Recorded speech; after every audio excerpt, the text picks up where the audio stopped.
Welcome back. The proposal to decriminalise sex work in South Africa has sparked intense debate and controversy. The process is now at an advanced stage, with public hearings into the matter having already wrapped up. While some advocate for legalisation as a way to protect the rights and safety of sex workers, others argue that it would only perpetuate the cycle of violence and exploitation that plagues the illegal industry. eNCA contributor Mpho Lakaje explores this complex and multifaceted issue.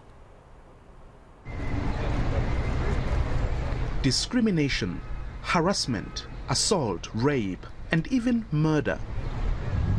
This is not the promised haven Paris had envisioned for himself when he arrived in South Africa from Zimbabwe a few years ago. He thought Johannesburg would give him security and dignity. I wasn't telling myself that I was going to be a sex worker. I've tried to look for a job. I've been sending my CVs at the restaurants, at the clubs, at the pubs, but I didn't find a job.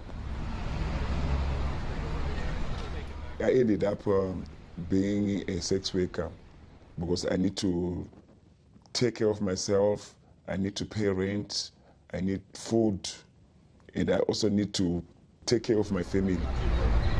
But it comes at a heavy price. Every single night presents its own set of problems, including violence.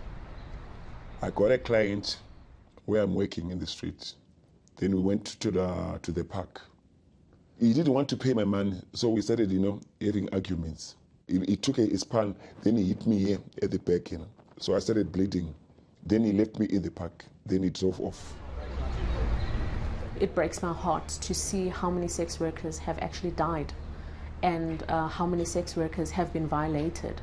In a recent study that was done between 2021 and 2022, it was found that 2009 sex workers have been violated in South Africa. And all of these violations, the perpetrator normally walks free. And that's precisely what government aims to address with its proposed legislation. If a sex worker a person selling sex gets assaulted by her client, it is difficult for her to lay a charge, because in laying a charge, she may be opening herself up to be arrested and charged with selling sex, when in fact she's actually reporting about the assault that has taken place, or the attempted murder that's taken place on her. So decriminalisation should mean interaction between people selling sex and the police is easier. But it's far more complex than that. In many cases, it's not even the sex workers' clients who pose the greatest threat. Prostitutes are more afraid of their handlers, some call them pimps, than the police. Police will actually tell you that prostitutes usually have no trouble running to them for help. And the help is on many occasions not against somebody who is preying on them, but against their own pimp or handler.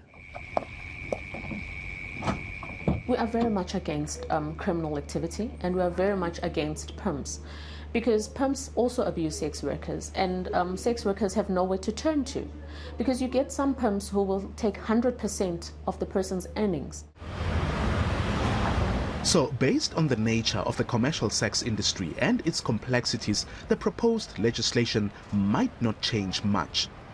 If anything, pimps may emerge the biggest winners.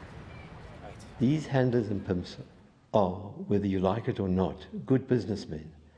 And they will take advantage of any bit of, whether it's legislation or circumstances surrounding what they're doing, to get more business. Hence, they will want more girls to be working in their field under them. And in this particular respect, there could be, despite the fact that those people promoting this legislation have got good intent. I'm 32 years old now. I've got 15 years in this industry. If I get a better job, I'll leave this sex working thing which I'm doing. I know that one day God is going to open the doors for me. I'm going to get a better job.